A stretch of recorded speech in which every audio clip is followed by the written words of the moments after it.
So the reason I say only lazy people use their own money is because it takes much more intelligence to raise capital. And so I've never been able, ever since my rich dad, since a little boy, my rich dad forbade me from ever saying, I can't afford it. He says, figure out how you can afford it. How can you do something? Figure out how you can do something. So over my lifetime, most of the projects I've started, I've never had any money. I like not having money because it forces me to think. I get creative.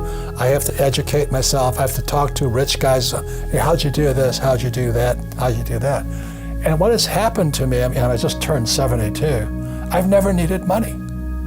Because if I need money, I figure out how to raise it. So today you guys have crowdfunding and all that. I don't know what that stuff is. But it's easy to say I can't afford it. All the poor people say I can't afford it. All the poor people say, well, let's tax the rich. All the poor people are saying, well, give me a free education, free food, free schooling, free manicures, free pedicures. There's laziness, my opinion. So, over my lifetime, I've raised hundreds of millions of dollars. And it's because I didn't have money as a young person that I learned how to raise capital. And it's really quite simple. You have to find an asset that's worth more than me. If they can't invest in me because that's called slavery. They're gonna buy me, So what I do is, I started off, I read about it in Fake. I started off looking for this one little piece of real estate. I found an excuse, this 1-bedroom, 1-bath condominium on the beach in Maui. And I found an excuse for people to give me the money.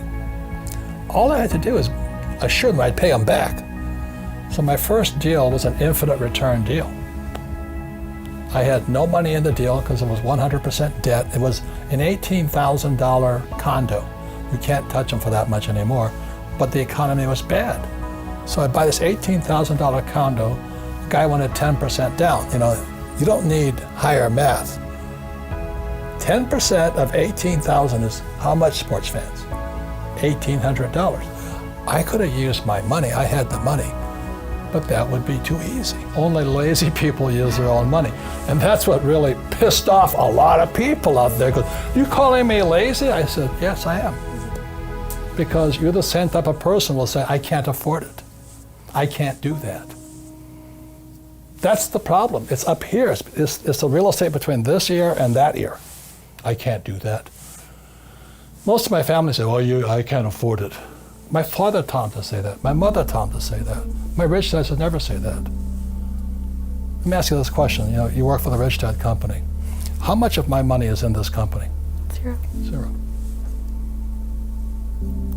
The biggest mistake, so I was doing very well here. This was 1973. I started buying my first deal, and that was an $18,000 deal. $1,800 down, $25 a month. Cash flow. I was infinite.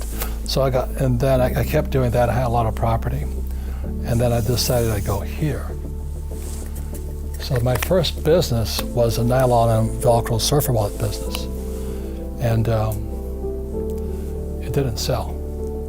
So, everybody knows what those wallets are today, but back then, this is 1974 or 5. Yeah, 75. They didn't know what the wallets were. So we were going broke really fast. Mm-hmm. We bought 100,000 of these wallets from Korea. We shipped it to our warehouse in Long Island, and we were borrowing money from our investors. So we raised about $600,000 to get this little goofy wallet business up. So we were in serious trouble. I owed my father about $200,000. My rich dad was laughing at me. We were going broke so quickly because we couldn't move the wallets, 100,000 of them. They were sitting in this bonded warehouse on Long Island, and nobody would buy them from us. So then, the good thing about stupidity, there it is, makes you smarter. So I started thinking. We started thinking. So what's wrong? And I said, what was happening in the world at that time? All the baby boomers were fat, so they had to start running. So jogging was coming online, and nobody jogged before because, so these guys are all jogging. And then we're reading the paper. We're sitting in Honolulu going broke fast. And we're reading the paper. This jogger went to Golden Gate Park in San Francisco and was jogging around the park. And what the jogger did was he had no place to put his car key.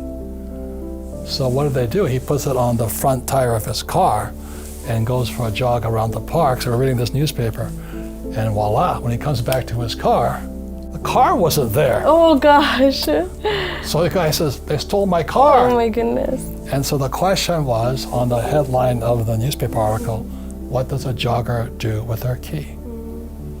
And so we sat there and said, oh my God, a problem. A problem. So with that, I designed the shoe pocket, and you can see this picture right here. It's Playboy magazine. I mean, she's a nice looking young model with nothing on but a shoe pocket. But anyway, so we were going broke so fast by then, but when that picture hit Playboy, suddenly we were geniuses. And everybody started throwing their money at us. And all these products, our wallets were selling, our shoe pockets were selling, investors were happy, and the sales went through the roof. So we were extremely successful.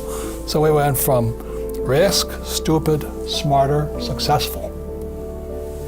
But the problem was, is how do we finance our inventory? Because the demand was worldwide, and we couldn't keep up with demand. So I borrowed another $100,000. And I went to my CPA, my CFO, Stanley. So I said, Stanley, will this $100,000 solve our inventory problem? He goes, yes, it will. So I gave Stanley the check, and he ran off with it. Oh my goodness. I had no signed documentation. I turned it over to him. He said I owed him the money. So that was one of my first, six-figure, seven-figure mistakes. Well, number one is invest in what you love. I love business. I love real estate. I mean, I really love it. I own this building here. And I love gold and silver. So I invest in what I love. Mm-hmm. Most people say, do what you love, but I rather invest in what I love. But I love being an entrepreneur. I love investing. It's like Shark Tank to me. I'm always looking at new businesses, new deals. It's just a game like this. Mm-hmm. When you look at the financial statement, that's like your scorecard. It's like your golf scorecard is your financial statement. But as you know, our schools teach us nothing about financial statements.